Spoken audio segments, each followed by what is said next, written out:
Old Farmer Briggs had a loyal dog named Rusty, a scruffy terrier mixed with a heart of gold and a peculiar habit. Every single morning, without fail, Rusty would trot up to the farmhouse porch, tail wagging, and drop a grimy, rusted old tool at Briggs's feet. It started with a small, dirt-caked wrench. Briggs chuckled, patted Rusty's head, and tossed it into a bucket. The next day, it was a pair of pliers, so rusted they were fused shut. Then a hammerhead, a set of strange-looking gears, and even a heavy, ancient-looking drill bit. Briggs was mystified. Where on his sprawling, well-kept farm was Rusty finding all this junk? He'd lived on this land for 50 years, just like his father and grandfather before him. He knew every inch of it, every fence post, every dip in the terrain. There were no old sheds or forgotten piles of scrap metal that he knew of. He started to worry. Was his memory finally failing him? Or was Rusty somehow wandering off the property, crossing roads to scavenge in some abandoned industrial park? The collection grew.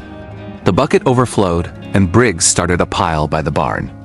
The tools were all of a similar vintage, heavy and crudely made from an era long past. One day, Rusty brought him a half-moon-shaped piece of metal with a hinge. It looked like part of a locket. Briggs cleaned it up, and to his surprise, he found a tiny, faded engraving on the inside. It was a single letter, E. This was the first real clue. Briggs didn't recognize the initial. No one in his family, as far as he knew, had a name starting with E.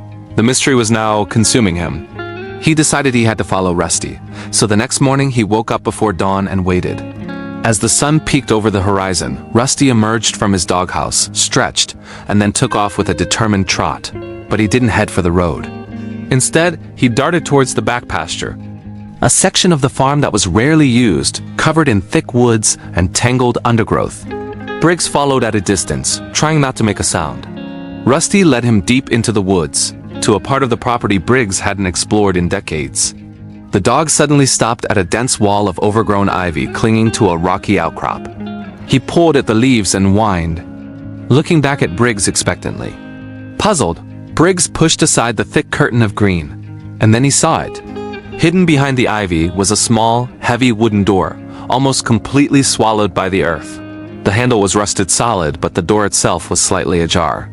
With a deep breath, Briggs pulled the door open. A wave of musty, damp air washed over him. He stepped inside, his eyes slowly adjusting to the gloom. It was a small, earthen-walled workshop, dug right into the hillside.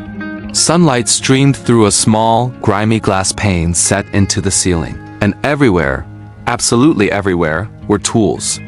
They covered a workbench hung from the walls and were scattered across the floor, all bearing the same heavy coat of rust and time as the ones Rusty had been bringing him. In the center of the workshop stood a dusty wooden chest. His heart pounding, Briggs lifted the heavy lid. Inside, nestled on a bed of old yellowed fabric, were more tools, but these were pristine, lovingly preserved. Alongside them was a leather-bound journal. He opened it, and the elegant, looping script told him everything.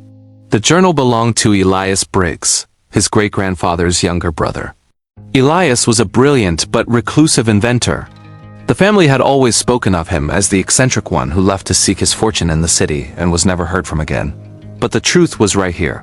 He had never left. He had built this secret workshop to create his inventions in peace. The journal was filled with incredible designs for farming equipment, automated systems, and gadgets that were decades ahead of their time. The final entry spoke of a patent he was about to file, a revolutionary new harvester design. But the entry was dated the day before a historic flood that had devastated the region. Elias, it seemed, had perished, and his secret workshop was lost to time and memory. Standing there, surrounded by his great-great-uncle's lost legacy, Briggs felt an overwhelming sense of connection to his past. It wasn't just a pile of rusted junk. It was his family's history, a story of forgotten genius. And he had his clever, persistent dog to thank for unearthing it all. He knelt down and gave Rusty the biggest hug he'd ever given him. From that day on, old Farmer Briggs had a new project, restoring Elias's workshop, and maybe, just maybe, bringing some of his incredible inventions to life. Thanks for watching. If you enjoyed this story, don't forget to like and subscribe for more. See you next time.